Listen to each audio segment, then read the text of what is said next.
So today we're going to talk about the ways that you can transition without starting over. So by the end of this video, if you need a career overhaul or just a strategic pivot, you'll be able to get a lot better idea which one is right for you. So I found in my work that sometimes people come to me and they say, okay, I need a total reinvention. Get me out of here. I want to burn it all down. And I just find that sometimes they only really need the slightest shift to really make an enormous positive change in their career. So I want to talk to you about this. How do you feel about this topic? I mean, I hear this so much that a lot of clients come to me, they know they want to make a change. They think they want to make a total 180. And then in the end, it ends up being a small pivot. I've had the same experience with clients where I'm like, we took a little bit of a longer route than I think we needed. But Yes. I always find that people, by taking the longer route, learn so much about themselves and it actually prepares them to take the route that they were putting off. But without further ado, let me introduce myself. I'm Sophie. I'm Rebecca, and we have combined over 16 years of experience as career coaches, helping people who are dissatisfied with their job get clarity on what it is they want to do and build an ideal career. Reminds me, do you remember that novel called The Alchemist? The story is this shepherd takes a nap in the church underneath a tree. Then by the end of the book, he finds out that he went all the way across thousands of miles to get a fortune told where it said underneath a tree in a church is your fortune. Am I remembering it correctly? I don't remember the book that well, but this is a great metaphor for what we're talking about. Yeah, it was through those thousands of miles to find out where the treasure was that he was actually prepared to receive it. So I find this in career coaching sometimes. I do love,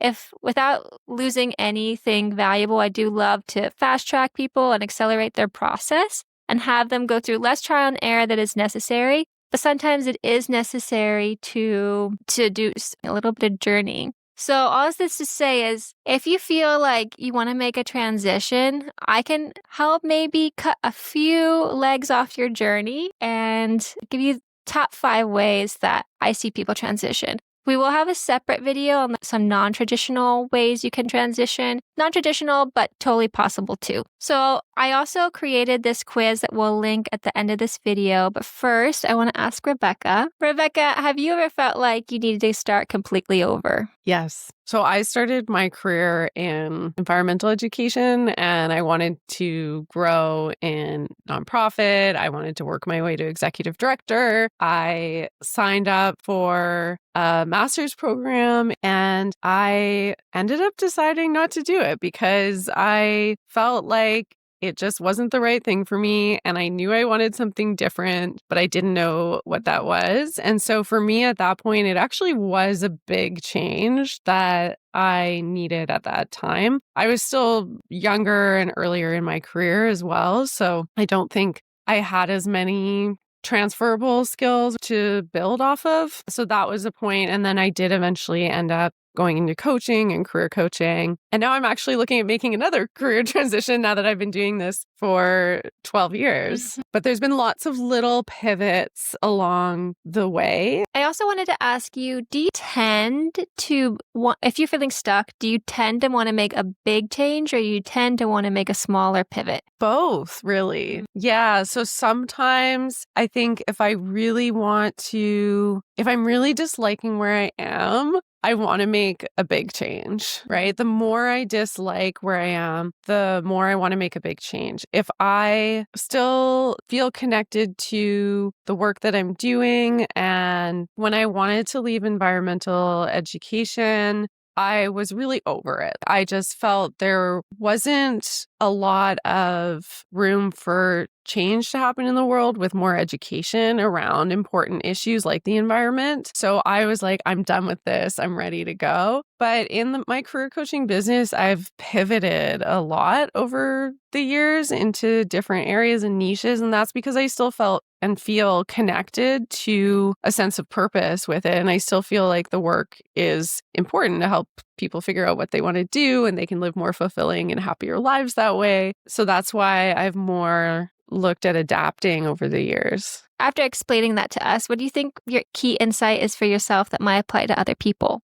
For me, it's been around, do I feel connected to the purpose of the work? And so if I feel connected to the purpose still, and I think there's an opportunity to feel like my work is meaningful, then I'll look at pivoting. How can I tweak it? And I think other people, if this resonates, that work for other people versus I really don't feel connected. I don't feel like I can find purpose here. It doesn't feel meaningful to me. Then for me, I would look at making a big change. Yeah. Interesting. So I'll introduce the 5 main transitions again. These are the more traditional ones. There's 5 more that are non-traditional. So if you want to go rogue, those are options for you. So the first one is what I call a department hopper. This is going to be same company, but new role, probably a new department. I had a client who worked at Best Buy, which is a really big company, obviously. And it turned out she did just need a change in role where she was doing accounting work. She wanted to switch into a financial analyst role, and she was able to do that within the company, but it required the internal networking and a lot of stuff that it would be if you were changing companies as well and still like applying and having to have a good resume and all that stuff. But it's easier, of course, to get the networking and build the connections, and you have the rapport and references and whatnot. So it is easier. You spoke to a lot of the pros of that. I'm curious, what was it about the switch that made sense to her? Well, as she was doing work that wasn't in alignment with her strengths, I think in her case, she was doing more maintenance work, right? Checking the boxes every month, getting the financials done every month versus she wanted to do more project-based work where she's analyzing data and contribute towards strategic decisions for the company. So it was the actual strengths she was using and the type of work she was doing day to day. Yeah, that's what I notice with my clients too, is when they make a shift like that, where it's more role-based, but the same company, then it's all about strengths. So thanks for validating what I think. Yeah. So if this is you, something you can do is you can set up informational interviews in other departments or roles adjacent, or even with the role itself that you're interested in within your same organization or company. And definitely that internal job board will be very helpful. Once you apply somewhere, it's really nice to be able to get that internal reference. So many things going for you. And often this is the easiest transition to make because you do have that internal network already with the company. So if you're also looking to make a change sooner rather than later, I would go for this transition if it still fits with the things that will make your career more fulfilling. Any thoughts on that? More low-hanging fruit. Yeah. And also the order of these transitions are from typically the shortest amount of time to make the change to longest. So that was one. The second one is what I would call the grass is greener. So it's the same role, same industry, but different company. Maybe different boss is also what you're looking for. Do you have any experience with this yourself or with your clients? Wait, same role, same industry, different company. Yes, this happens actually quite a lot. And this can come as a surprise often to clients realizing, oh, what I'm doing is actually quite in alignment with the things that I'm good at and my strengths. It's more about the culture of the place that I'm working. Do I have a supportive team? Do I have a good manager? Do I believe in what the company is doing? Is the remote hybrid lifestyle, work-life balance lining up? So it's not uncommon. If this is something that you think is fitting your transition, just know that I have seen people who are so burnt out from their company or their culture that they think a bigger move is necessary, but maybe you really do like what you're doing. Maybe you do like the same industry, but you just need to leverage working with recruiters because they love when you have direct experience and they can move you to somewhere where it's a bit healthier for you. And if you've never had that chance to work somewhere that was really supportive, try it out and see if that checks the box. Because unless we experience it, we don't really know how much it can mean to us. So that was 2. For 3, this is the same company, same industry, but a new and more challenging role. So number 1 was about making an internal move, but that was horizontal. This is promotional. So this is when you're looking for more challenge. You want more of leadership potentially. It doesn't have to look like leadership, but more traditionally, that's what it is. And so whatever checks that box for you, talk with your leadership team. An example of this would be a sales rep becoming a sales manager. And another idea for you, in addition to talking to leadership, your manager, your boss, would be to shadow higher ups or the positions within the company that you think would be a better match for the challenge that you're seeking. Another thing is, what problems do you really get a lot of energy solving?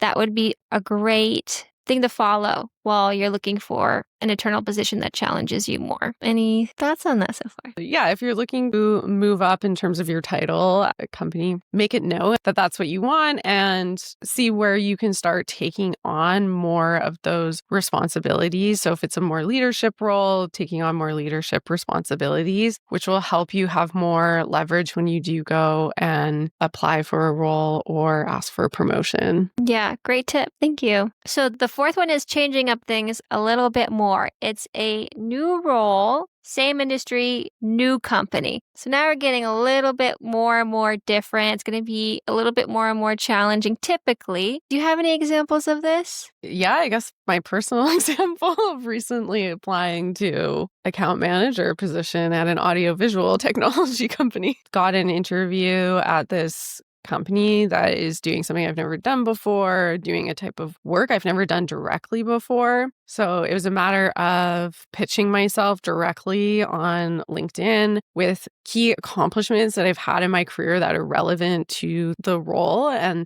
the results that I could help to achieve in this new role, even though I haven't done that kind of work directly in the past. Also on my resume, doing the exact same thing. So just extracting the experience of what I've done in the past and the accomplishments and specific results that apply to this next opportunity. You really have to draw those lines and connections for people when you are making such a big transition. Yeah. And ideally, you want to not just send in an online application, but be pitching yourself directly to someone on LinkedIn or who's posting about a job or getting out and having conversations with people. And so you get that opportunity to explain how your past translates directly to what you're looking to do next. Yeah, really connect the dots for others. That will help you so much. Yeah. Great. I've actually seen this with one of my friends. They switched from nurse to healthcare administration. That would be one example. And then, like Rebecca was saying, one of the number one things you could do is highlight your transferable skills and how that relates to the new thing that you want to do. That was 4. This is 5. This is the last one. If you feel like none of the other ones fit, then this might be for you. So this is new company, new industry, new role, new everything. So an example of this would be my own example that I moved from urban planning to a career coaching role. So I had to be willing to reskill. There was a lot of training involved, but this new start gave me so much ability to reassess not only my career, but so many things that were important to me, how I prioritize things. What do I want my lifestyle to look like? I started in a lot of ways from the foundation and then rebuilt up. But it was energy intensive. It also did take a significant monetary investment, energy, time, money. So if you're willing to do that, this could be one of the more challenging transitions. But if it's what you really need to do, it's more challenging to stay in a very uncomfortable space. I still think it's worth it. It was worth it for me. Do you have any thoughts on this? Yeah, I mean, it's really cool transition you've done. And I think what you said about the challenge of staying where you are versus the challenge of making a change, I see it's really common to focus on the challenge of making a change with thinking about how uncomfortable it is where you are and how if you spend a year or even 2 years making a change, that pain, how much it's going to pay off in the long run versus if you spend the next 2 years in your current job just doing the same thing, that pain is just going to build over time. 100%. And some of the worse off people are the most resilient people because they could deal with so much stress until they bust. And really, you don't have to go that far. You can just change because you feel like it. But you do have these 5 types of transitions to think about. We also have a quiz that will help you place yourself if you're not sure where in these 5 you are. And I don't know, maybe we should have taken it. Take that quiz. Yeah.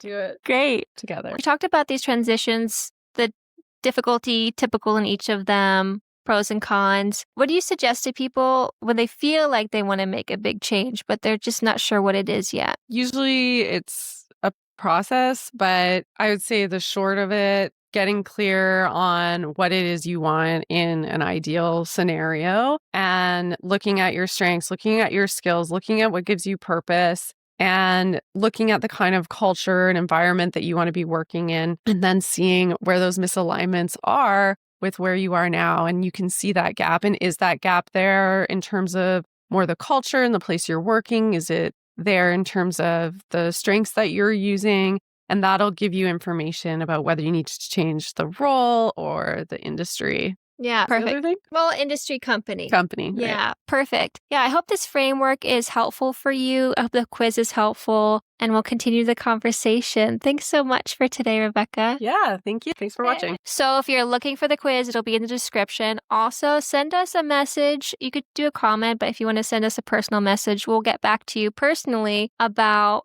more information about transitions. We are here because we love doing this, so reach out if you need any support. And subscribe for more. Thanks. Ciao.